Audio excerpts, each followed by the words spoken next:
ചിലപ്പോൾ ആദ്യമായിട്ടായിരിക്കും കല്യാണ സാരിയൊക്കെ എടുക്കാൻ ചെക്കനും പെണ്ണും മാത്രം പോകുന്നത് കേട്ടോ.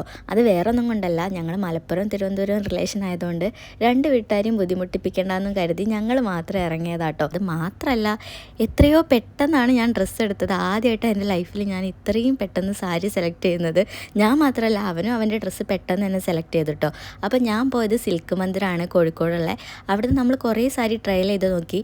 എനിക്ക് കല്യാണത്തിന് പക്കാ റെഡ് സാരി തന്നെ വേണമെന്ന് നിർബന്ധമായിരുന്നു കേട്ടോ.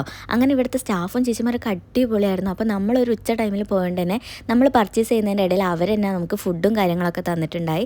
ഈ സാരിയും അതുപോലെ തന്നെ എനിക്ക് വീട്ടിലിടാനുള്ള ഡ്രസ്സും ചുരിദാർ, അതുപോലെ കല്യാണം കഴിഞ്ഞിട്ടിടാനുള്ള സെറ്റ് സാരി എല്ലാം നമ്മൾ ഒരുമിച്ച് ഇവിടെ നാട്ടോ എടുത്തത്. മാത്രമല്ല, ഞാൻ എൻ്റെ ബ്ലൗസ് ഇവിടെ തന്നെയാണ് കൊടുത്തത്. എന്നിട്ട് ഞാനൊരു 1 വീക്ക് കഴിഞ്ഞിട്ടാണ് സ്റ്റിച്ച് ചെയ്ത് മേടിച്ചത്. എന്താണെങ്കിലും നല്ല അഫോർഡബിൾ പ്രൈസിലാണ് എനിക്ക് സ്റ്റിച്ചിങ്ങും അതുപോലെ തന്നെ സാരി ആണെങ്കിലും എല്ലാം എനിക്ക് കിട്ടിയത്. എനിക്ക് ഭയങ്കര ഇഷ്ടമായി. ഏറ്റവും ഇഷ്ടപ്പെടുത്ത ഇവിടുത്തെ സ്റ്റാഫും അവരുടെ ഒരു എന്താ പറയുക കെയറിങ്ങും കാര്യങ്ങളൊക്കെയാണ് കേട്ടോ. അപ്പോൾ എൻ്റെ എല്ലാ ഡ്രസ്സും എടുത്തതിന് ശേഷം നമ്മൾ നേരെ ചെക്കൻ്റെ സാധനങ്ങൾ എടുക്കാൻ പോയി. അവനാണെങ്കിൽ കല്യാണത്തിന് ഇടാനുള്ളതും റിസപ്ഷൻ ഇടാനുള്ളതാണ് എടുത്തിട്ടുണ്ടായിരുന്നത്. അപ്പോൾ ഇതും നമ്മൾ പെട്ടെന്ന് തന്നെ എടുത്തു കഴിഞ്ഞു. എൻ്റെ ലൈഫ് തന്നെ ഇത്രയും വേഗം തീരുന്ന എൻ്റെ ഫസ്റ്റ് ഷോപ്പിംഗ് ആയിരിക്കും. അങ്ങനെ നമ്മൾ ലുലു മാളിൽ പോയിട്ട് ഒരു ചായ എല്ലാം കുടിച്ചിട്ട് അവിടെ നിന്ന് ഇറങ്ങി. അപ്പോൾ എന്താണെങ്കിലും അടുത്ത വീഡിയോയിൽ കാണാം. Bye guys.